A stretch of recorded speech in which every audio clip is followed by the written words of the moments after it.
We are back. Season 4 of The Gut Show is now live. This is the first episode, and I am so excited to be here. This season is going to be really special because we're going to be answering some of the top questions that were submitted through Google searches surrounding digestive disorders like IBS. And to start, one of the biggest questions that I get asked from clients and even those who maybe follow me on social media is this: is my poop normal? Now, without me seeing your poop day to day, I do have the short answer. So TLDR, you can listen to only the first few seconds with this answer. Normal poop is considered brown in color, like this, a smooth form and texture. It passes easily and evacuates easily. It has a clean exit, and there's 1 to 3 of them per day. So if you're check, then you know that you have normal stool and normal poop and you can move on. But if you want to understand more about what makes poop normal, what makes it abnormal, and what you can do about it, keep listening.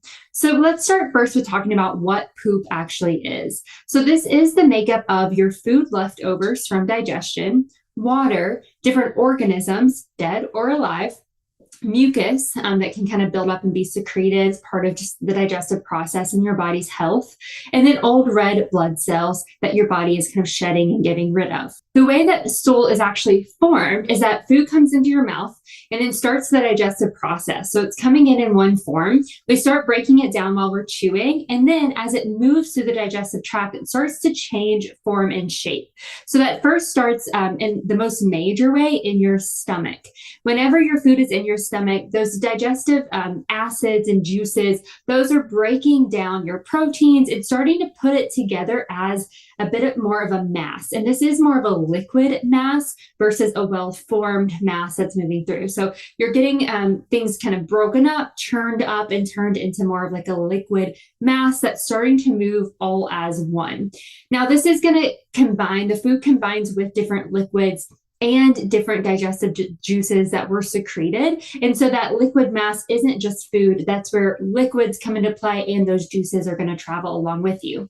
Once that food leaves your stomach, it moves into the small intestine. And this is where we really start to break down those foods that you ate into macro and micronutrients that your body can really break apart, absorb, and utilize for overall health. So this is super important when we're thinking about optimal nutrition. We always say, you're not what you eat, you're what you absorb. This is where that's really happening. And the power of that is happening in your small intestine.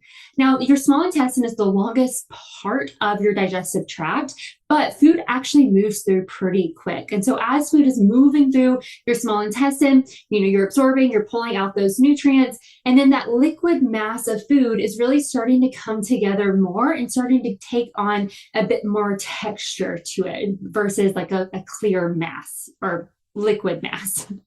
Your bile is also released in the small intestine as part of the digestive process. It's used to help break down, especially your fats. Along with this massive food, the bile that was secreted into the small intestine does make its way into the large intestine with the food. So as all of this starts to move through your large intestine and it spends the majority of its time in your large intestine, the food particles that your gut microbes have been trying to ferment mixes with that bile that has traveled that hasn't been reabsorbed, mixes with different water and liquids that are present, all of the undigested food particles that are there, bilirubin, which we're going to talk about more in a moment, dead cells and organisms, and these all form together to go from a liquid mass to a formed mass, which is known as your stool, which then is going to become the poop that you eliminate. So this is also where the coloring of your stool comes into play. And we're going to go over this in more detail in our bonus episode, Why is Poop Brown? But that's really where the bile, the coloring of bile mixes with bilirubin, which is from those old red blood cells, to give you that brown color that we're looking for, which can range from a really pale, kind of dull brown to a dark brown. And this looks different for each person based on what else is going on. sometimes other colors will be present. And this doesn't always mean that something is majorly wrong, but it does mean that something is going on that might be contributing to different colors. And this is what we'll cover more in that bonus episode. So after you listen to this episode, go check out that bonus to get a better idea of what goes on with the coloring of your poop. So the way that stool and poop is actually formed and how it starts to come together after it leaves the stomach where it's churning up is through the process of peristalsis. So this is actually how food moves through the digestive tract as a whole. And what's happening with peristalsis is that these smooth muscles of your digestive tract, which is really one long tube broken up into all of these different sections, these muscles contract and release, contract and release, contract and release. And that helps move food along a little bit like if you had, a balloon with a little bit of water in it and you wanted to move it to the other end, you would squeeze, release. The same thing is happening throughout your entire gut. So the food particles and all of that mass that's coming through is kind of squeezing together and releasing and coming together as one, which is forming stool. Whenever you have issues with forming stool, this could be due to a lot of different reasons. And one big one is faster or slower motility linked to that difference in peristalsis. So if you have hypermotility, meaning food is moving too fast through your gut, what can happen is that you aren't actually forming stool properly, so it might come out more liquid. You may also not be completely breaking down that bile, and so you may have weird coloring to your stool because things are just moving way too fast. For some people, hypermotility can actually lead to undigested food in the stool, which isn't always abnormal, but could be a sign that things haven't been able to form or there was a poor breakdown process throughout the process of digestion because of that hypermotility. Now, if you're dealing with hypomotility, meaning that things are moving slower than they should be, this can actually cause more water in your stool that's there to keep that form and shape to be reabsorbed at a rate that we don't want. So overly reabsorbed into the colon, or from the colon into the body. And what that can do is leave your stool really hard and dry, which can make it lumpy, it can make it cracked, it can also make it turn into these little pebbles that are very difficult to pass, contributing to this abnormal stool. Some other reasons why we may not form stool include poor fiber intake. If you're not getting enough of those non-digestible foods that do help add that bulk to the stool, then that can actually contribute to poor bulking and poor formation. Poor water intake can also be a reason, and the reason is pretty obvious. If you don't have water that's contributing to that stool form, it's not going to be soft, it's not going to be as movable as it would be if it was well hydrated.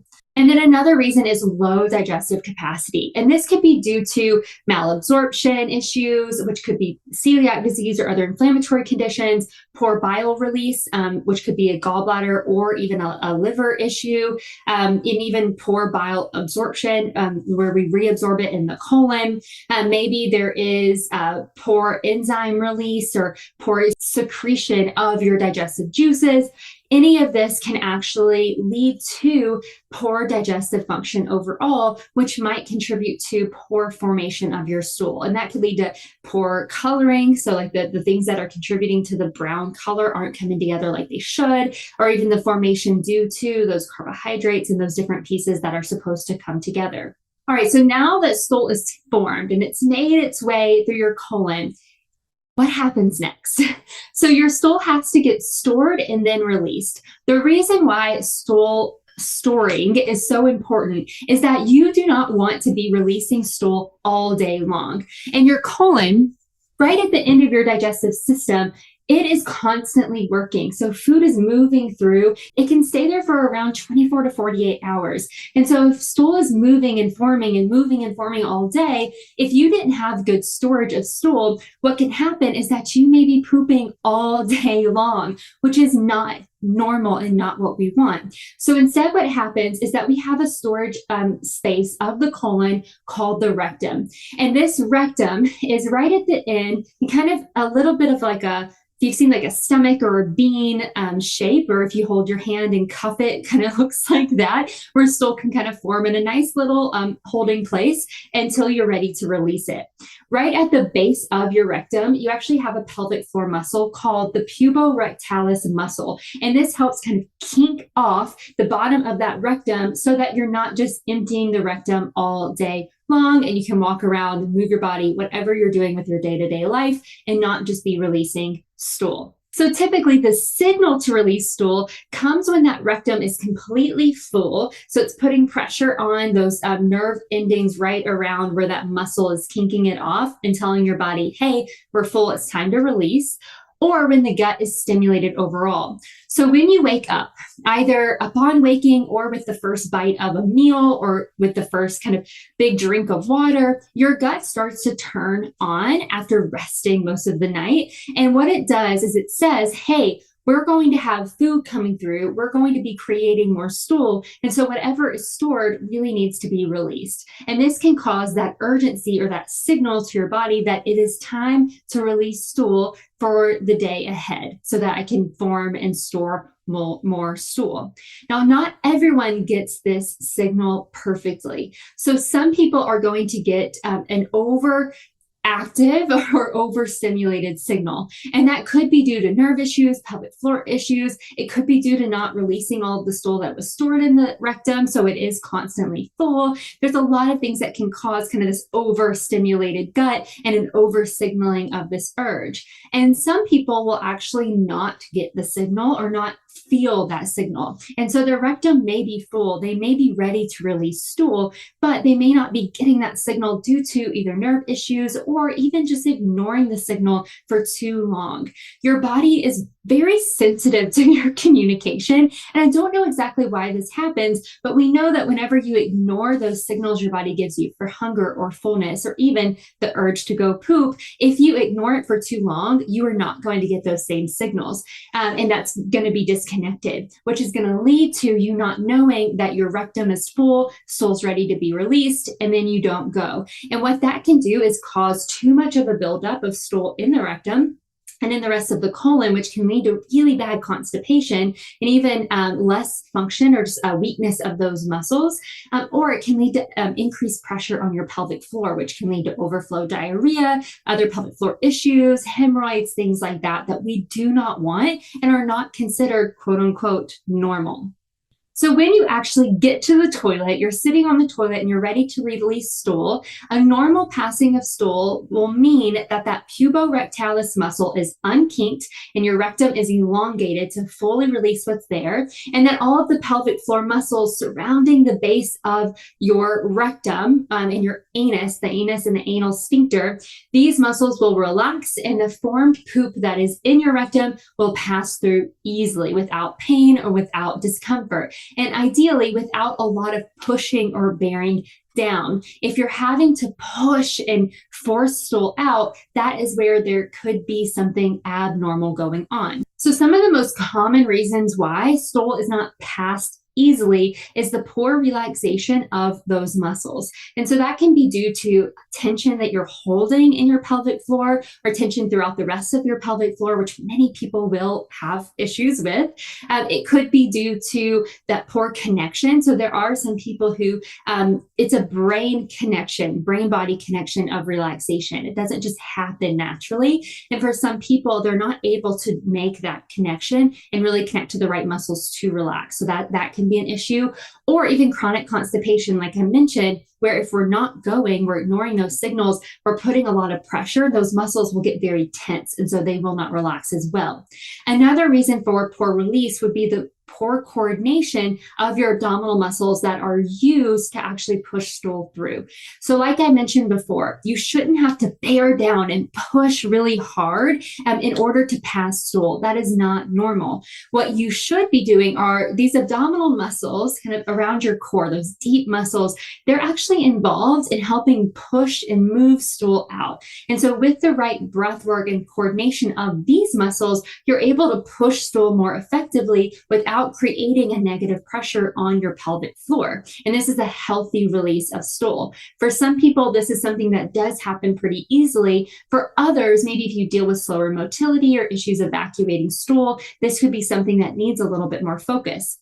And the last reason, which is Probably the most common reason for poor evacuation of stool is harder stool. And that can be due to poor hydration, poor fiber intake, or that backup. So not releasing it as frequently as we should. So in order to have really good evacuation of stool and pooping with more efficiency, your toilet posture really does make a difference. So with proper toilet posture, where your knees are above your hips, your diaphragmatic breathing is in place to help release those muscles and relax, and you're pushing with that inhale of breath using those abdominal muscles versus your exhale will all help you release poop more effectively. I have a lot of examples of this on Instagram at erinjudge.rd. So if you're interested in an example of what this looks like, you can head over there, or you can search online and find a lot of videos and great examples of what proper toilet posture should really look like. All right, so going back to what is considered normal, we have a brown color. And remember, we go into more detail on this on that bonus episode, Why is My Poop Brown? You have a smooth form, and we're going to talk a little bit more about that next and how to know what a smooth form actually looks like to gauge where you're at. You pass it easily, which we just covered. There's a clean exit, which really has to do with those muscles and the formation of your stool. And you only go about 1 to 3 times per day. So you're going at least once a day. Anything less than that really isn't that normal because, again, that rectum is going to get too full and back up, which we don't want. And anything more than 3 per day means we might not be emptying as completely as we need to, or there might be something that's stimulating an overactivity that we really need to focus on, whether that be diet or lifestyle driven, or even just the autoimmune kind of piece of IBS and some of that complexity that we know is going on. So now let's dig deeper into the form of stool and what it means to be smooth. The best way to gauge what the form of your stool is right now and what your body's communicating through your poop is the Bristol stool chart. So in the Bristol stool chart, we have type 1 poop, which is hard separated pebbles. Now, these might be big, these might be smaller. This is going to look different for everybody. It might change based on some of the things that are going on. But typically, these are a bit painful to pass and feel like you're trying really hard and it's just a little drop in the toilet. This is a major sign of constipation and a sign that things are not forming and moving as completely as they need to. Maybe you need more hydration, maybe it's fiber intake. That's really going to be personalized based on the full picture, but this is the clearest sign that you are constipated and we need to focus on that. A type 2 poop is going to be a lumpy mass, sometimes broken up, sometimes all in one. So instead of it being these little pebbles, it's going to be a bit more lumpy. And what you can imagine by seeing this stool in the toilet is that this has been stored up in the rectum way too long, and it's just getting bigger and bigger and bigger. This usually comes with a lot of pain in the gut, like you might have a lot of pain and cramping prior to the bowel movement, and it's usually going to be very difficult to pass. For some, depending on how hard it is, this can actually lead to these little cuts around the anus and the anal sphincter, which might even lead to bleeding and a lot of discomfort.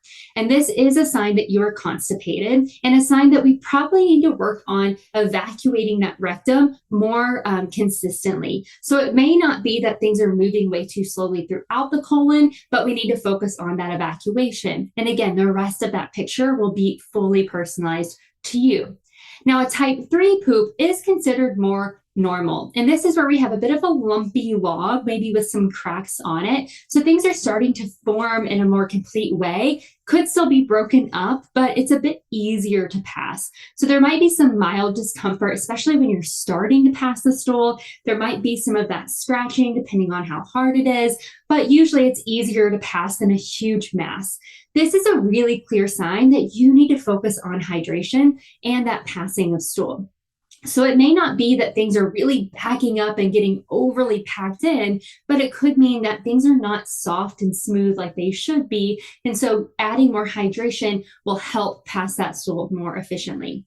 And now the gold standard, which is a type 4 poop. And this is what we consider a smooth log or logs. This isn't always going to be just one perfect piece. It might be separate pieces, and that is okay. But what we're looking for is that the edges and the surrounding of the stool is pretty well formed and smooth. Now, how round or thin that this is can vary. And if it's too thin, that could be a sign that that anal sphincter is not opening properly. And if it's really large, that could be a sign that, well, maybe we need to be passing this a little bit more frequently. With this is considered normal, but can still give us a lot of information about what's going on. So it's something that we celebrate, but also keep an eye on to make sure it's consistent.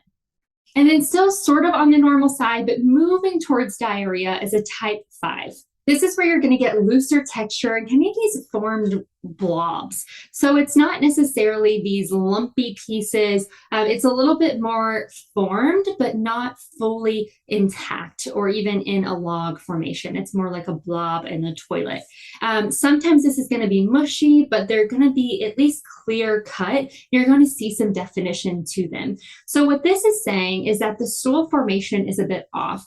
And so that's something that we want to focus on, and we want to focus on both proper elimination of stool, just in case there is some constipation, and this is the end of that, where it hasn't been able to form because the rectum hasn't been cleared efficiently, or we may focus on fiber intake to really bulk up that stool and add better formation to it. Again, depends on the whole picture, but it can give us an idea of where to start and what to look for.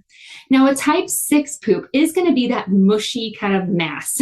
And this is one of our clearest forms of diarrhea or a clear out from constipation. Now, if this is true diarrhea, this is happening often, this may come with a lot of urgency. This is also very common for period poops, which is also one of our bonus episodes this week, if you want to check that out and learn more about why this happens. But if you don't have that urgency and it's coming out after days of not going, that's a pretty clear sign that you've been constipated and things are just kind of pushing out. I like to call this the explosion after a big backup, but you can call it whatever you want. You've probably experienced that at some point. Usually this mushy stool is also not going to be a clean exit. It may be mushy against your anus and it's not going to be comfortable. So what we're going to focus on here is proper evacuation and healthy motility of the gut, good formation of stool, and making sure that we are passing stool as often as possible so that this doesn't happen and build up as much as we can control. Every now and then it may happen, again, with period poops more frequently, but it's not something that should be happening every day or even every week. And now type 7, which is our standard for diarrhea, and that's a full liquid poop. Now this might be easy to pass and not feel like it's going to be this urgent liquid diarrhea-like situation, but it also could come with that urgency. So what I want to ask here is, if you are dealing with a type 7 poop, is how much output is in the toilet? Are you releasing a ton of stool, or is it just a little bit that's liquid? If it's a ton of stool and you're going frequently, more than 3 times in a day, that is a sign of diarrhea, and that means there's something going on we need to figure out. It could be that you have some diet triggers. It could be that there's increased intestinal permeability. Maybe there's an infection. Maybe there's a bacterial overgrowth or imbalance we need to address. But whatever the cause, there's diarrhea and we need to work on it by slowing down that motility, addressing the problem, and then improving stool formation and all those other pieces we talked about. Now, if you have a type 7 poop, but there's not a lot of good output, so if you're only going a little bit, especially if you're having to push and try to force it out and you're not easily passing it, that could be a sign of overflow diarrhea, which is actually constipation. So remember that rectum I talked about where that stool is forming and building up. Imagine if that's full of stool and it's backing up into your colon and more stool's trying to get through. If it's liquid because it hasn't had a chance to form yet due to that backup, it can make its way around the backed up stool and come out as liquid, which is considered overflow diarrhea. In these cases, what we need to do is actually clear that backup and get the bowels moving again. This can be very uncomfortable for those who are living with this, and so getting professional guidance and someone that'll help you walk through those steps is really helpful so that you don't feel like you're causing more diarrhea or you're not exactly sure what you're working on and what your expectations should be. All right, so now for the normal 1 to 3 bowel movements per day, what happens if you're not going enough? So if you're not going daily or you're going more than 2 to 3 to 4 days apart, this is really linked to poor motility overall, so that poor peristalsis throughout the entire tube of the GI tract, poor toilet habits where we're not actually creating situations where you can go. We're not listening to those signals. Maybe there's poor posture on the toilet or poor evacuation. And that could be due to pelvic floor dysfunction or issues connecting to relax those muscles, which can all be addressed and fixed. So if you're not going enough, there might be a few pieces at play that we need to work on. And there might be a multidisciplinary team like a pelvic floor physical therapist, a GI doctor, and a dietitian to help you get to that daily bowel movement that you're looking for. Now, if you're going too much, you're going more than 3 times a day, this can be due to increased motility, which might be linked to stress, nerve issues, maybe some diet or lifestyle triggers. This could also be linked to infection, especially if this came out of nowhere and it's more acute, meaning it's not lasting as long. That can be common and something that we may experience. Or it can also be due to SIBO, small intestinal bacterial overgrowth. I don't always want to jump here, but this is common in those with IBS-D, diarrhea predominant IBS. And what happens is that there's an overgrowth of hydrogen-producing bacteria in the small intestine, and then there's hydrogen sulfide-producing microbes in the small or large intestine that will eat that hydrogen and can contribute to hydrogen sulfide release and diarrhea. And so if this is happening and it's been building up over time, that's something that we may assess and try to address if it's present to make sure that we're attacking it from the right angle. Now, I didn't really talk a lot about how your poop should smell because this really depends on what you're eating, how fast you're going, your own body, all of these different factors. But if your poop is smelling very foul and this is happening daily, that is a signal that something is off and this isn't really normal. And so some of the reasons for this could be that hydrogen sulfide production that I mentioned with SIBO, and that'll smell like sulfuric gas. And so you'll kind of recognize that smell pretty quickly. It can be due to constipation. If you have stool backing up for too long, this creates like a huge kind of salad bar, if you will, for your gut microbes. And they're going to eat on that fiber and eat on those little particles, producing even more gas. And that can kind of smell like rotten food, which is really gross to think about, I know, but it happens to everybody. It could be due to carbohydrate intolerance, like what we see with lactose intolerance or fructose intolerance. Very common when carbohydrates are not fully absorbed or broken down and they make their way undigested into the large intestine. This can lead to diarrhea for some, but it can also lead to some of that foul smelling gas or poop. And then fat malabsorption, same thing. If those fats aren't broken down, they can make their way into the large intestine in a form that they're not meant to be in, and that can come out through your poop and contribute to a foul smell that you don't want. And then for the colors that aren't brown, again, if you're interested in this piece, please go over to our bonus episode, Why is Poop Brown? Because it's going to go into this in more detail. But know that the color of your poop can change based on the foods that you're eating and any liquids, especially those with like food coloring or dyes.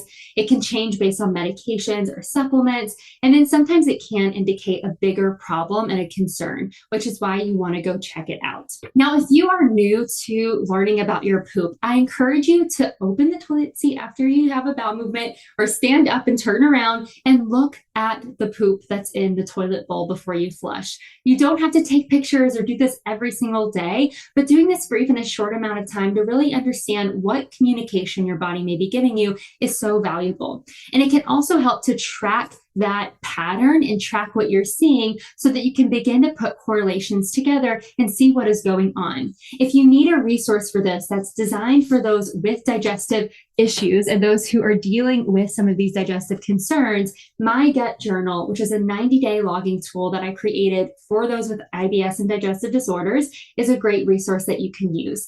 I've linked it in the show notes below. If you're interested, we do ship throughout most of the world, so it is a good option. Or you can use an app on your phone or anything that connects with you. Thank you again for tuning in. I'm so excited that we've officially kicked off the season, and I can't wait for more that's coming throughout the rest of this season.